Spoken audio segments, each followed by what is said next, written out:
All right, so first of all, the reason why I wasn't even gonna come back to New York was because I had got left back in school. Yeah, I got left back in high school, so my dad was like, you know, summer is over, like, you're not going to New York. So I'm like, damn, I gotta come up with something to get to New York. Think fast. Because it's about to be summertime. Right. Or whatever. So, the week that Michael Jackson died. June 25th. Yeah, I remember that. Day after my birthday. Not to make it about me, he's sorry. Yeah, that's when I started thinking like, yo, I gotta get to New York. Because I already knew that I wasn't going, and I had already spent a couple of weeks on punishment, and I'm just like, yo, nah, I gotta get up out of here. So my grandmother, her birthday's like 2 days after July 4th. So I'm like, ma, yo quiero ir para Nueva York. Y mi papá dice que yo no voy a ir porque, you know, I got left back or whatever and stuff like that. So then she's like, no te preocupes, papi, no te preocupes. So my grandmother calls my dad and she tells him that, you know, she's celebrating her 60th and that she want all her grandkids to be there. And if I'm not there, it's like, you know, like, what's the point? Right. Or whatever. So I guess my dad thought about it like, you know what? All right, I'm gonna send you. So boom. That's how I got back to New York. But everything happens for a reason, though.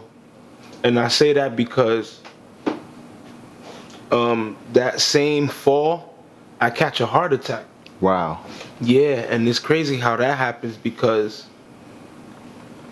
basically if I would have stood in Florida, to make a long story short, I'd have died at home, bro. Yeah, because when I caught a heart attack, thank God it was outside and there was, you know, people outside to call the ambulance. Even if one person don't call, somebody else is gonna call if you know, witness that or whatever. Right, absolutely. So that's the reason why I say everything happens for a reason. Right. Like, yeah, me coming back over here is probably the reason why I'm alive today, because my dad's work schedule and the time that I caught a heart attack, it was just crazy because my dad used to work for the Board of Education. So he used to go in when the kids came out of school. So that's like 2:30, 3 o'clock. So I catch a heart attack like around, let's say around that same time.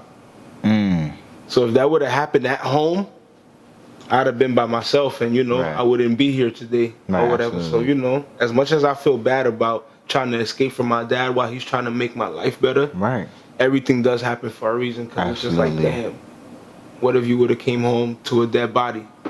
Because what actually happened to me is that I had well, basically what caused my heart attack was that shit is a long ass word. It's called hypertrophic cardiomyopathy. Wow. Yeah, and that's basically when the artery behind your heart is thinner, because they both supposed to be the same size, but one of them was thinner than the other, so se reventó ese día, basically. Oh my goodness. So that's why they put the defibrillator in my chest, and that's like replacing it. Wow. Or whatever. Yeah. Can you describe that day? Like, do you recall certain things? I don't remember that day, so I could just, you know, tell you what was told to me. Right. So, you know, I was told that afternoon, I went to the store with the person I was with. I was with Justin, with Blaze, or whatever. So, we had went to the store. We got some beef patties in Arizona. That's what he told me. And that we ate, and, you know, we was chilling, and I was about to take a nap. But he's like, nah, I don't think you should, like, you know, take a nap. We out to the crib so we could go record. He's like, come on, nigga, stop being lazy. We out. I'm like, yo, bro, I'm going to go to your crib later because I got to pick up my cousin around your block anyway. Or whatever. So after I drop my cousin off, I'm going to just go to your crib. And then, nigga, I'll probably spend the night there because that's what I was doing around them times anyway. Right. Or whatever and stuff like that. So he was just like, nah, nigga, we out. And I'm like, bro, I'm tired. I gotta wake up like at 5 anyway to go get this kid. So just, you know, I'm gonna go to your crib later. Then he's like, so he grabbed my sneakers and he put them in front of me. He's like, nigga, we out. I'm like, come on, bro. So this nigga lift up my leg And he like takes it off the couch and he's like, nigga, come on, we out. So I'm like, fuck. So I just put my sneakers on and we walking. Yo, and it's crazy because the route that he told me we took, I was just like, yo, bro, why did we do that? We never walked to your house that way. But we took a different route that way, which we ended up on East Tremont. But before, we used to walk, what we used to do was take Intervale, and then once we got back Rotona, we go into the park and then just come out over there. But that day we walked under Southern Boulevard and we walked on East Tremont. That was weird because we never walked that way or whatever. So it's just, you know, the things that was happening at that time of my life, yeah, it didn't make sense and it was weird or whatever. Yeah, when I look at it now, I'm just like, oh, okay, that's basically, like, you know how sometimes things happen to you and you need your own experience to kind of get it? Right. Yeah, I feel like that's what that was. Wow. That's why I'm able to answer my own questions most of the times when certain things happen. That makes a lot of sense. La vida. La vida. Life. Yeah. Right, so you guys take this road, you guys take this route. Do you recall what was told to you after? After when? After you guys continue on this voyage to get to his house? Yeah, I remember we passed by this electronics store. You remember, you know how electronics stores sell equipment, very cheap equipment or whatever and stuff like that. So he was saying, he was just like, yo, these are the speakers that niggas gotta get for rehearsal. Because at that time we was, you know, supposedly bringing Sensation Band back. Okay. You know, that was dead anyways or whatever. So I'm like, yeah, we should get those right there. So he said, a couple of steps after that, I just grabbed my chest and I said, oh my God, and I just like fell like to the floor or whatever. Yeah. Wow. So they call the paramedics and they get there, and when they get there and they put me in the ambulance and everything, I'm pronounced dead. Wow. So yeah, so the ambulance, they revived me with a defibrillator. Well, first they tried. They did it 2 times and they were just like, oh, nah, like, you know, it's clipped. This nigga's gone. Right. Or whatever. So, you know, so Justin, yo, shout out to Justin, bro. Because if it wasn't for Justin, if it wasn't for Justin begging them ambulance and shit like that, so he begged them people, I could just imagine, bro. Absolutely. Can you imagine begging someone to pain save and someone's trauma life? that, yeah, like that. Or whatever. It's crazy. Yeah, so, you know, so he did that and they did it one more time, just, and the guy came back, bro. Wow. Yeah, but of course, not at full capacity because I don't even remember none of that. And I had to be put in a coma after all of that. So it was like I did come back, but it was just like, you know, my eyes weren't opening and I wasn't, like, you feel me? Like I was gone. I was out of it. Right, and I could recall seeing a picture of that situation, and I didn't really know that those were like a real picture. I thought it was just something that was put together just to cater to the idea of the song that was, you know, the cover, but I didn't know that was like a real picture, and it was actually having like these things, and you were like, they're being tested all the time. Yeah, trying to figure out. They was trying to, in the hospital, they was trying to, after, while I was in the coma, they was doing a whole bunch of blood work and doing stuff and shit like that, and they couldn't, like, you know, find anything until they found that what actually happened or whatever. And I feel like it had a lot to do with some spiritual stuff too, because a family member of mine had a dream. Oh, he's in the dreams, yeah. You feel me? Sipping in the swings for me. My older sister had a dream. It's crazy.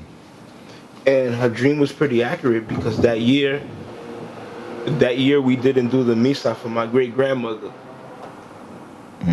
We didn't do the misa for my great grandmother. So, I guess in spirituality, because she's an ancestor now, she was gonna take me because I guess out of all my grandmother's grandchildren, I'm the one that means like maybe the most to her, probably because of what I've been through as a kid, you know, getting burned on my arm and everything, and you know, different shit that I've been through or whatever. Wow. So yeah, so I feel like, you know, that was some spiritual shit that happened to me. Wow. Yeah. That's crazy. after I catch a heart attack, right, and I wake up from the coma to realize things, my dad is next to me. Like, I just hear his voice. He's trying to tell me what's going on, but I wasn't really hearing him because I was hearing my thoughts. Like, my thoughts were louder than my dad. Like, you know that part in the movie when somebody's talking to themselves and everything else is like in the background. Yep. I felt like I experienced that. I'm just hearing my thoughts. I'm just like, oh shit. Almost like a deaf person. Yeah. Right. Because I remember escaping, like, not escaping them. That word sounds horrible, but I remember escaping from my dad because I wanted to be here. So it's just like, what is my dad doing here? And why? And how did he get here? And where am I? Like, what the hell's going on? I didn't know where I was. I felt like my dad put me where I was at because I couldn't move or anything. I'm like, what the hell's going on? So in my mind, right, like my dad, like in my mind, I'm like, yo, I'm about to get up out of here because my dad is trying to tie me down and no. So I do this stupid countdown in my head, like, all right, on the count of 3, I'm out and I'm not looking back. Bro, so I count to 3, I'm like, 1, 2. Bro, on 3, I couldn't move a soul, bro. I couldn't move anything. Like, nigga, I was trying to, but I don't even think I was even doing that. Like, I couldn't move anything. Wow. So while that was happening, my dad is telling me, like, Tito, listen, you caught a heart attack and you collapsed on the street and da-da-da-da. And I'm just shaking my head like, no, I ain't want to believe it. And then my tears started coming down. Wow. Yeah, but I couldn't move, though, or anything. I couldn't move, but, you know, my shit just started coming down. And I'm like, what's going on? Oh, snap, it's my birthday. Happy birthday!